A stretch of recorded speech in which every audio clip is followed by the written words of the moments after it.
The man in the Mercedes has 12 seconds to live. He doesn't know it yet. You're on a rooftop in a city you'll never name. 4 stories up. Perfect angle. The rifle is chambered. A suppressed SR-25. Not American made. Nothing you carry is American made. That's rule number 1. The wind is calm. 3 miles per hour from the east. You've already done the math. At this range, it doesn't matter. His security detail is good. Former military. Trained by the Russians. 6 men in 2 vehicles. They swept the restaurant before he arrived. They checked the kitchen, the bathrooms, the back alley. But they're looking for car bombs and kidnappers. They're looking for men with guns rushing the front door. They're not looking up. He steps out of the restaurant, kisses a woman who isn't his wife, laughs at something his bodyguard says, adjusts his tie. He's in no hurry. Why would he be? He's untouchable. He's been untouchable for 15 years. Your earpiece crackles. 1 word. Execute. You exhale. Squeeze. The rifle kicks. The round travels 412 meters in less than half a second. The man drops. The woman screams. His bodyguards reach for their weapons, but there's nothing to shoot at. They spin in circles. They scan the street. They look at windows. They look at cars. By the time they think to look at rooftops, you're already down the stairs. The rifle stays behind. It's been sanitized. No prints. No DNA. Serial numbers filed off years ago. You walk out the back of the building. A different outfit. A different walk. Just another man heading home from work. You're in a taxi heading to the airport when you hear the sirens. Tomorrow, a news anchor will call it a suspected gang hit. A government will deny involvement. Conspiracy theories will bloom on the internet. And the dictator who was planning to massacre his own people will be remembered as a man who died outside a restaurant. You won't be remembered at all. That's the job. You're already elite when they find you. Delta Force, SEAL Team 6, MARSOC, Rangers. 15 years of deployments. Medals you can't talk about. Operations that don't exist. You've done 6 combat tours. You've lost count of the firefights. You've watched friends die. You've killed more men than you want to remember. But you're getting older. Your knees ache. Your back is held together by cortisone shots and stubbornness. The military wants you behind a desk. Training command, staff position, something with regular hours and a pension. Then a man approaches. No uniform, no rank, just a business card. White, no name, no logo, just a phone number. 10 digits.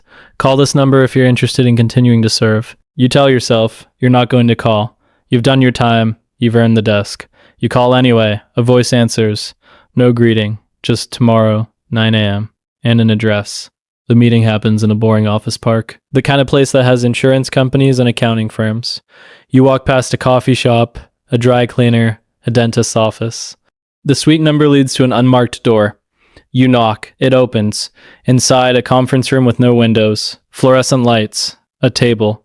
2 chairs on each side.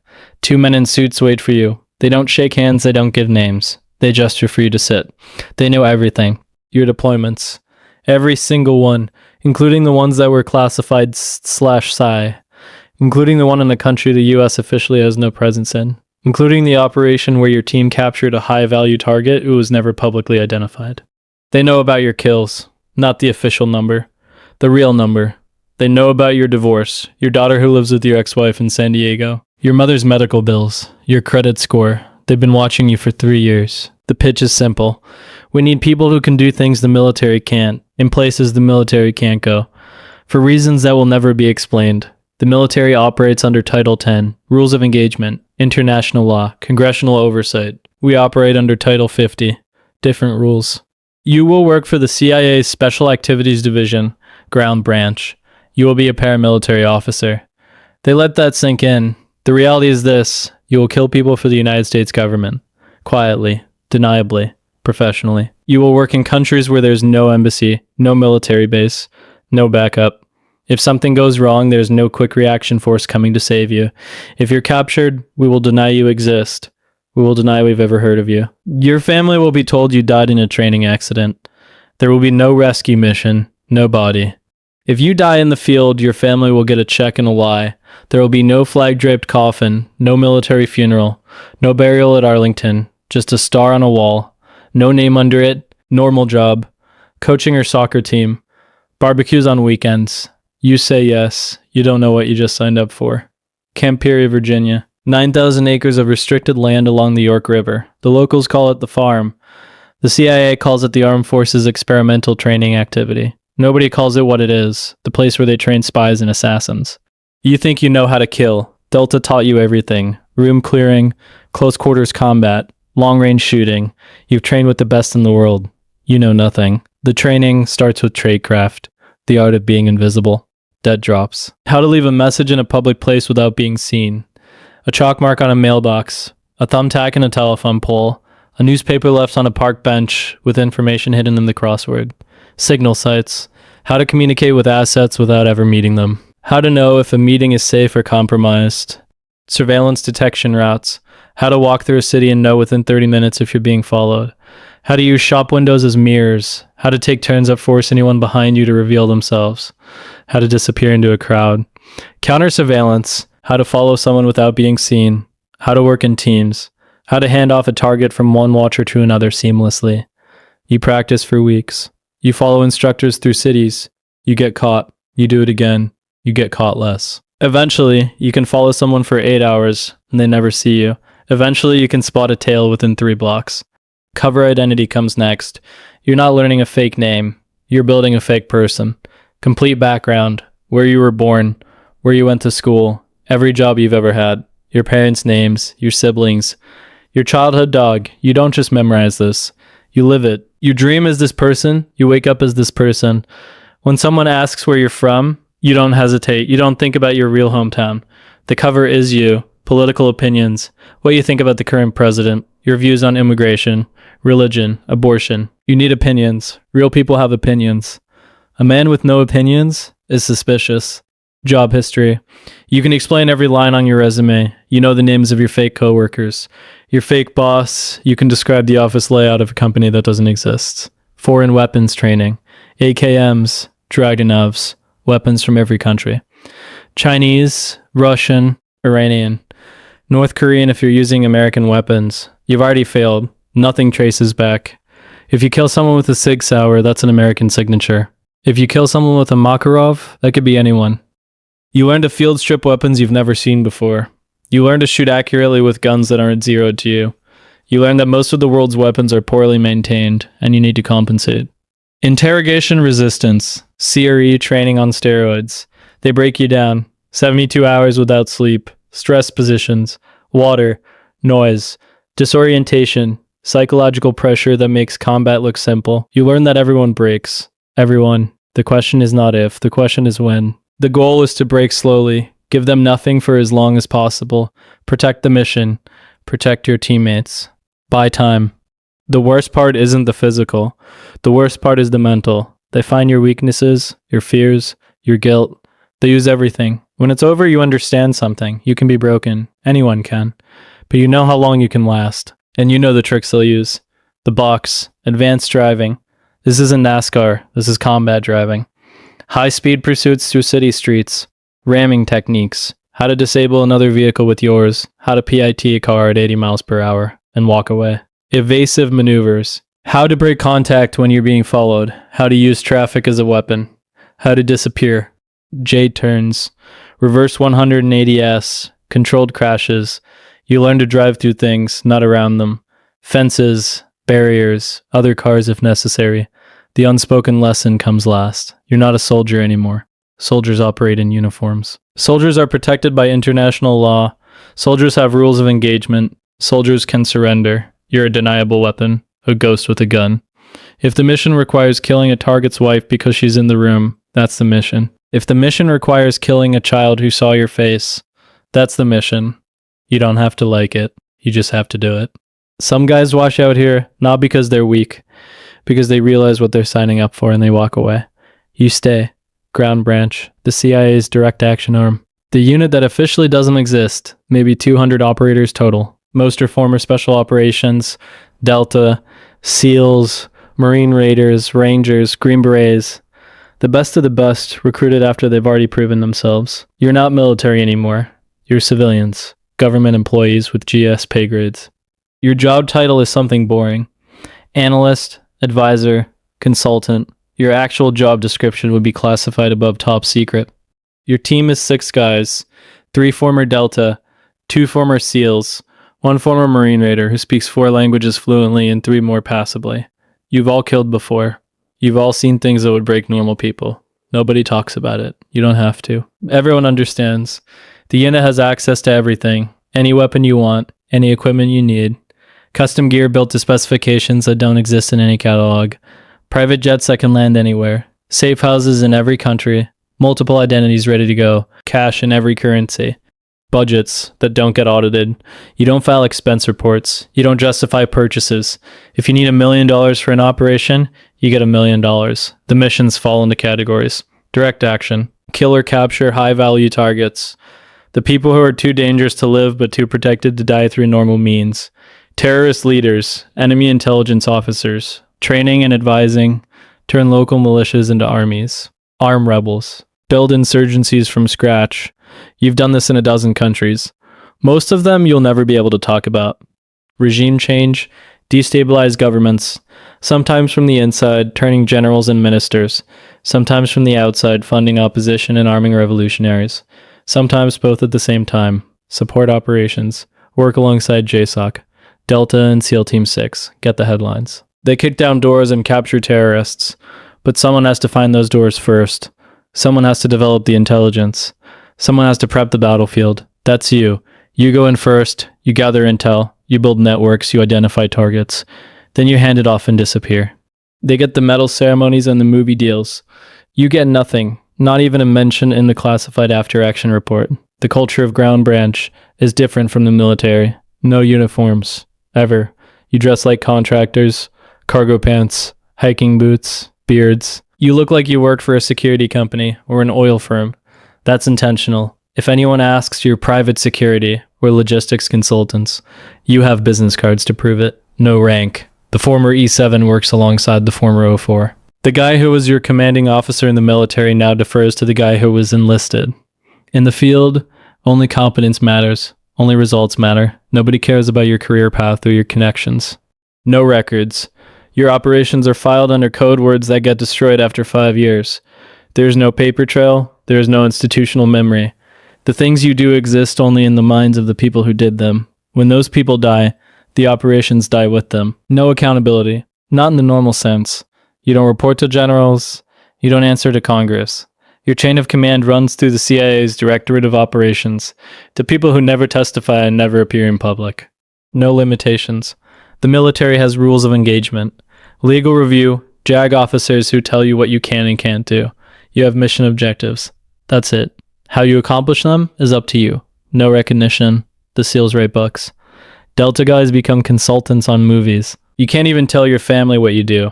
The work is its own reward. Or it isn't, and you leave. The joke in Ground Branch. We're the guys the government sends when they're done pretending to follow the rules. It's funny because it's true. It's also not really a joke. Your first kill for the agency is different than your first kill in combat. In combat, it's chaos, bullets flying, explosions, screaming. You shoot because someone is shooting at you. It's instinct. It's survival.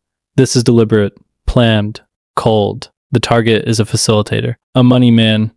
He moves funds for terrorist organizations across 3 continents, shell companies, cryptocurrency, Hawala networks.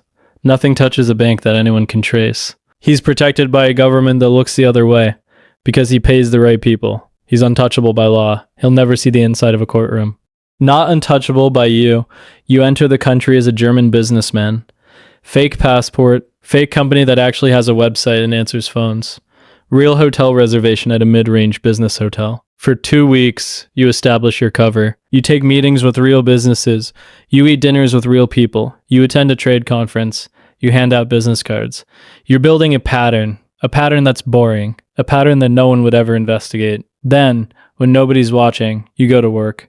You map his life, the apartment where he lives with his wife, the office where he works, the car his driver uses, the route they take, the restaurants he likes, his girlfriend's apartment across town, the one his wife doesn't know about, the one he visits every Tuesday night. You find the gap.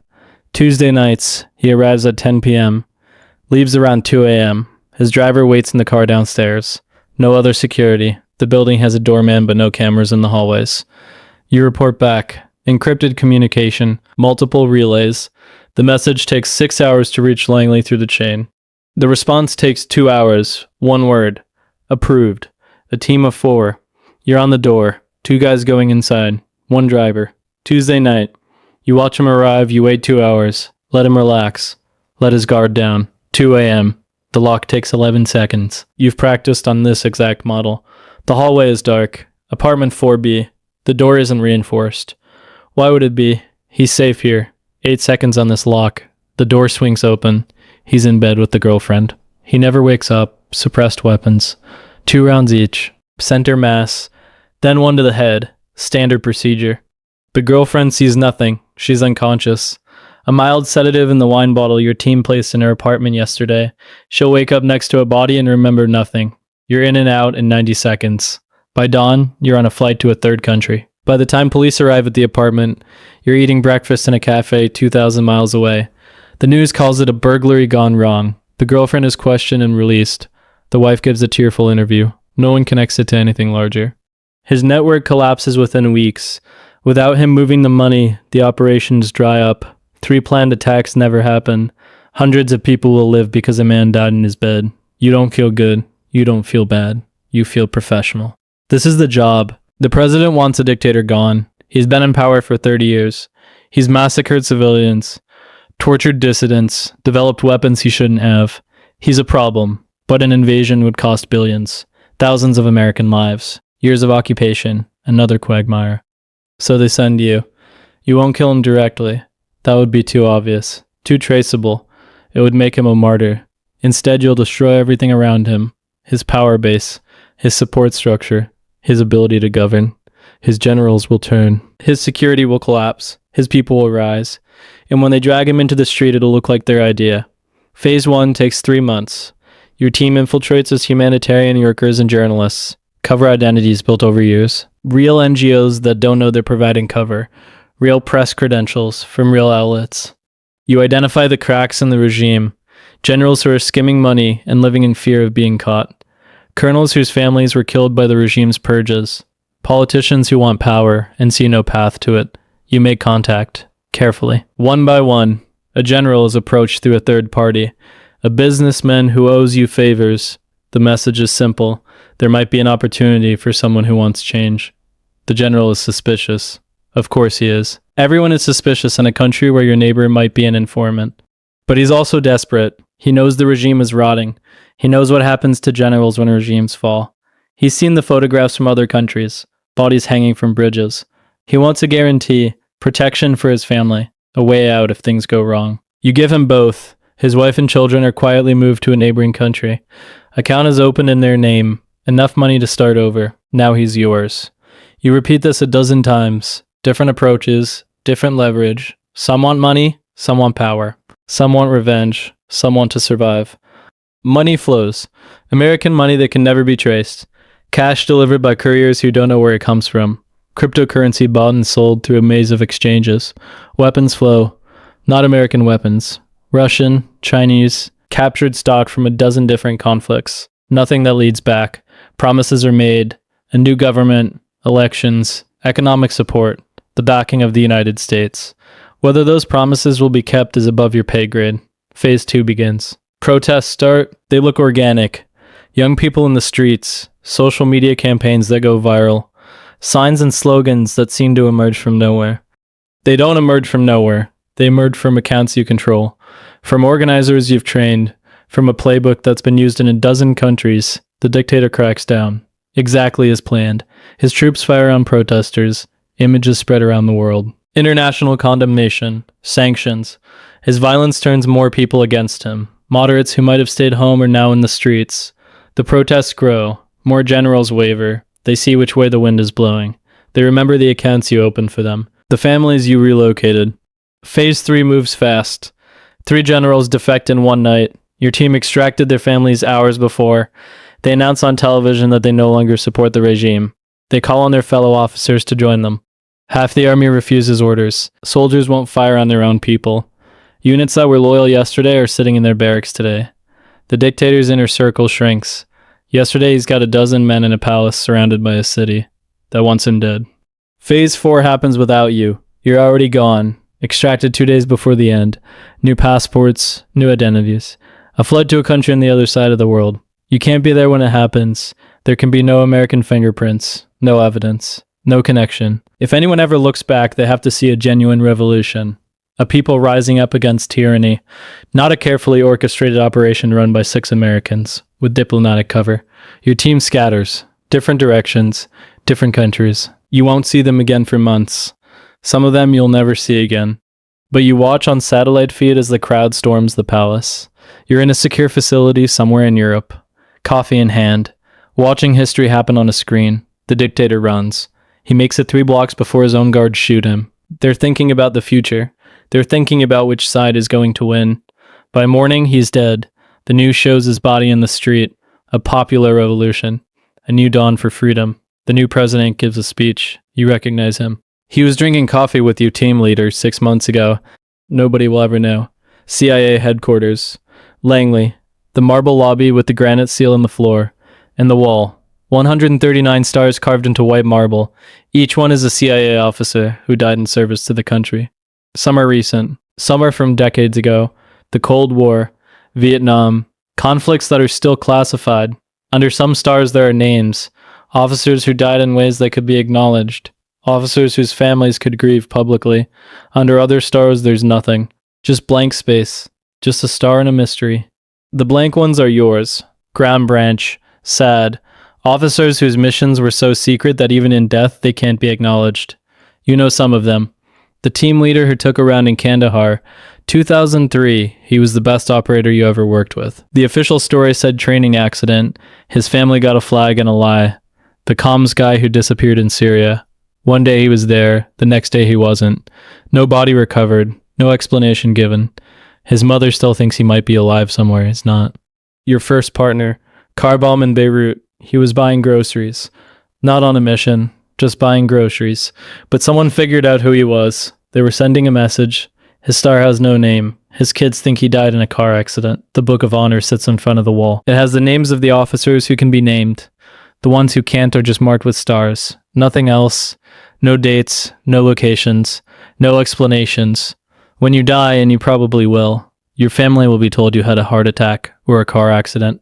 There will be no flag-draped coffin, no military funeral. Number 2-1, gun salute, no burial at Arlington, with full honors. Just a star on a wall, and eventually everyone who knew what it means will be dead too. You made peace with this years ago. You tell yourself you did. But sometimes late at night, you wonder, who will remember you? What will be left? A star on a wall. Some memories that will die with your teammates. Classified files that will stay sealed for 75 years. By the time anyone can legally know what you did, everyone who cared will be gone. Your daughter will never know. She'll tell her kids that grandpa worked in consulting, international business, something boring. And in a way, maybe that's okay. Maybe the best missions are the ones nobody ever knows about. Maybe the best operators are the ones nobody ever names. Or maybe you're just telling yourself that because the alternative is too heavy to carry. An American journalist is being held hostage. Somewhere in a country where the US has no diplomatic presence, no military bases, no allies who will help. The military says extraction is impossible. No way to get forces in, no way to get them out. The risk is too high. The State Department is negotiating. Back channels. Intermediaries.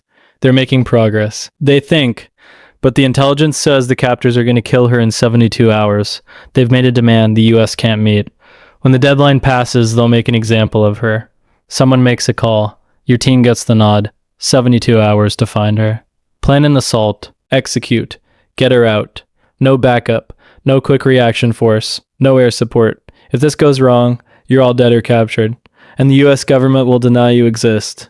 The hunt takes 48 hours. Your team infiltrates separately. Different covers, different entry points. You're a businessman. Your partner is a journalist. Another guy is a construction contractor. You don't know where she's being held. The intelligence says somewhere in the city, that's 4 million people. Thousands of buildings. Dozens of armed groups who might be responsible. You start working sources. A police commander who takes bribes. He doesn't know who you are. He just knows you pay well. He gives you a list of buildings where armed groups operate. A cousin of a cousin who worked at one of the compounds. He needs money for his daughter's surgery. You give him 10 times what he asks for. He gives you a description of the building, the layout, the guards. 36 hours in, you have a location. A building in the east of the city. 3 stories, maybe 20 hostiles. The journalist is on the 3rd floor. You have 36 hours to plan an assault that would normally take weeks. 6 operators, 2 vehicles, local plates, local clothes, weapons hidden under blankets. 4 a.m. The city is as quiet as it gets. You park 2 blocks away, walk the final distance, no lights, no talking. Hand signals only. The front door has 2 guards, one is asleep, the other smoking a cigarette and watching something on his phone. The first guard dies without a sound. Suppressed MP7. 2 rounds. He slumps against the wall. The second guard looks up. He has maybe a second to process what's happening. He doesn't get to use it. You're inside. The building is dark. You can hear voices somewhere above. A television playing. Someone laughing. The stairs creak. Nothing you can do about that. Second floor, a hallway, 3 doors. One opens. A man with an AK-47. He gets 1 round off before he drops. The round goes into the ceiling. The building wakes up. Now it's fast. You've trained for this 1,000 times. Room to room, doorway to doorway. Anyone with a weapon dies. Anyone without a weapon gets zip-tied. No exceptions. 3rd floor, the room at the end of the hall. The door is reinforced. Steel frame. Breaching charge. Flashbang. Entry. She's there. Alive. Chained to a radiator. Blindfolded. She's been beaten. Starved. But she's alive. The key is on a dead guard downstairs. Your partner goes to get it. The exfil takes 11 minutes. The longest 11 minutes of your life. Someone is going to call someone. Someone is going to report armed men moving through the neighborhood. The vehicles are where you left them. The route out of the city is clear. Your forward team has been paying bribes for 24 hours. Every checkpoint is waved through. She's on a plane within 6 hours. Out of the country within 8. Home within 12. The news says she was released after negotiations. The government that held her claims they showed mercy. The State Department thanks everyone for their diplomatic efforts. Nobody mentions the 8 men your team killed. Nobody mentions the building that's now a crime scene. Nobody mentions the police commander who's $50,000 richer and will never talk. Nobody mentions the cousin who got surgery for his daughter. The official story will be the only story. A month later, you see her on television. She's being interviewed. She talks about her faith, her hope. The moment she knew she would be saved, she mentions negotiations. She thanks the diplomatic efforts of the State Department. She has no idea. She'll never have any idea. 6 months later, she writes a book. It becomes a bestseller. She goes on talk shows. She gives speeches. She becomes an advocate for journalist safety. Your name appears nowhere. Your face appears nowhere. Your team is never mentioned. One day, years later, you see her at an airport. She walks right past you, no recognition. Why would there be? She's alive because of you. She'll never know. Sometimes that's enough. It has to be enough. It's the only reward you'll ever get. Years pass. You've lost count of countries, lost count of operations, lost count of bodies. Your hands don't shake. They should, probably. But they don't. The things you've lost, marriage, gone. She couldn't handle the absences. 3 months at a time. No explanation for where you were. No phone calls. No emails. When you came back, you were different. Quieter. Harder. You flinched at sounds. You checked exits in every room. You couldn't sleep without the TV on. She tried. For years she tried. But you can't explain what you do. You can't share the weight. And eventually the distance becomes too great. Kids. You have a daughter. You see her twice a year. She's 14 now. She thinks you work in consulting. She doesn't ask questions. She learned not to. Friends. Your real friends are the guys on your team. The only people who understand. 2 of them are dead now. One is in a wheelchair. One disappeared into a bottle and doesn't answer calls anymore. The things you've become, you can walk into any city in the world and feel at home, because you don't really belong anywhere. Every place is temporary. Every identity is disposable. You can read a room in seconds, identify threats, plan exits, track movements. You do it automatically now. Can't turn it off. You can kill a man at dinner and finish your meal. That's not a brag. It's just a fact. You've learned to compartmentalize in ways that would concern a psychiatrist. You can look at the news and know the real story. The car bomb that's attributed to a rival faction.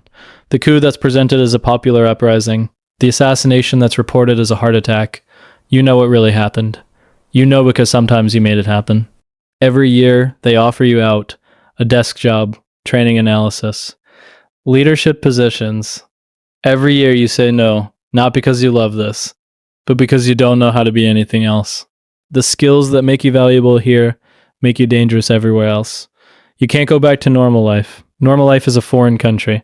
There's no retirement party for killers. One day you just stop.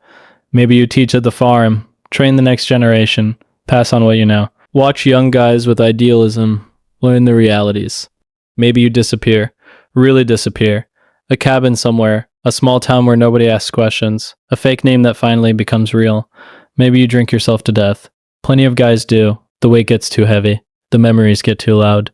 The bottle makes them quiet. Or maybe you catch a bullet you don't see coming. A star on the wall. No name underneath. A family that never knows what you really did. People sleep safe in their beds at night because rough men stand ready to do violence on their behalf. You're one of those men. You do the things that can't be done. Say the words that can't be said. Pull the triggers that can't be pulled. The world will never know your name. They'll never know what you sacrificed. That's the point. You're not a soldier. Soldiers wear uniforms. Soldiers follow rules. Soldiers come home to parades. You're not a spy. Spies steal secrets. Spies recruit assets. Spies work in embassies. You're something else. Something that doesn't have a name. Something that exists in the shadows between war and peace. Between law and necessity. Between what a country says and what a country does. You're the CIA's secret. The thing they can't acknowledge. The capability they can't admit. The weapon they deploy when every other option has failed. Presidents come and go. Policies change. Wars end and begin. But there will always be a need for people who can go anywhere, do anything, and never exist. There will always be a need for you, and somewhere right now a phone is ringing. A man in a suit is giving coordinates. A team is loading weapons onto a plane. Another mission. Another country. Another target who doesn't know he's already dead. The work never ends. And neither do you. Not until that star goes on the wall.